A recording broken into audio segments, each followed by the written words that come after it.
Guys, nagluluto pala ako ngayon ng eggplant.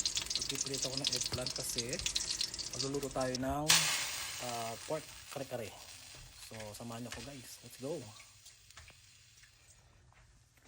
So nag-lunch din pala ako dito guys ng pechay, then green beans. Wala kasi ako ditong sitaw guys, so okay na yung green beans. And okay din sana kung meron tayong puso ng saging, mas okay, mas masarap. Kaso wala. So ito lang guys, pwede na po.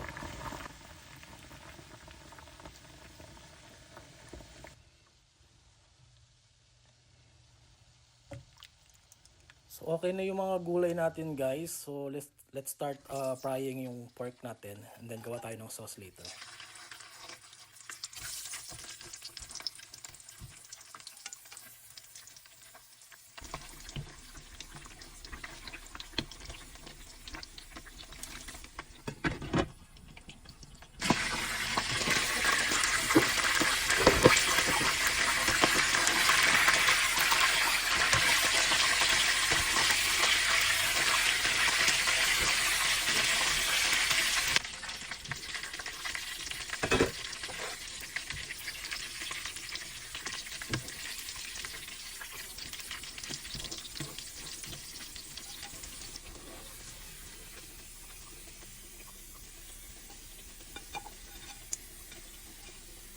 Dahil okay na yung pork natin guys, na iprito na natin, gawa na tayo ng sauce ng ating kare-kare.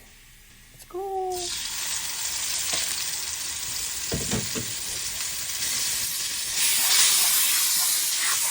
So mag-isa lang tayo ng bawang guys. Then after ng bawang, igisa rin natin yung ating sibuyas. Then after ng ating sibuyas, maglagay tayo ng peanut butter. So wala tayong fresh na peanut. So, peanut butter yung gagamitin natin guys. So, pwede na to. Then, hindi rin tayo gagamit ng rice flour. Kasi, malapit naman yung ating peanut butter. So, I think enough na yung thickness ng ating peanut butter. So, wala rin tayong rice flour. So, wala rin tayong choice. So, ito na lang gamitin natin guys. Okay? Then, maglagay tayo ng isang pork cubes.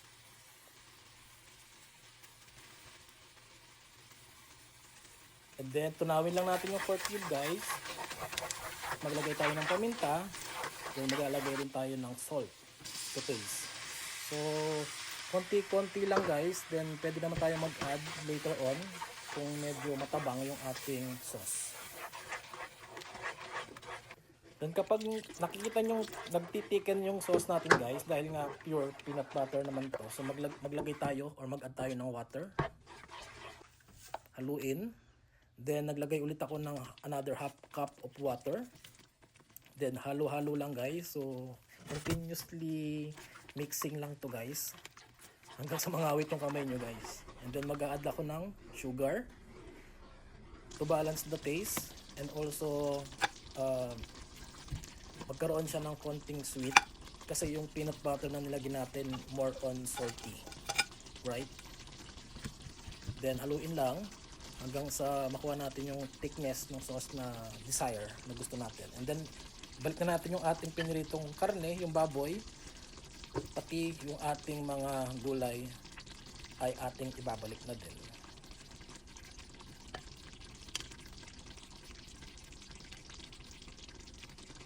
So, ilalagay ko na yung ating napiritong eggplant, talong, and then yung ating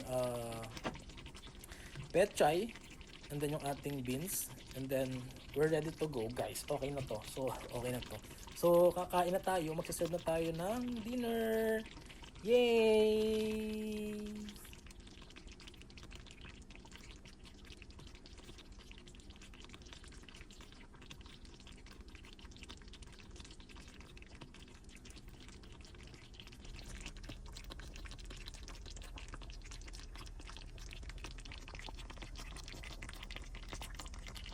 Luto na guys. Let's eat na. Thank you for watching. Salamat. Bye-bye.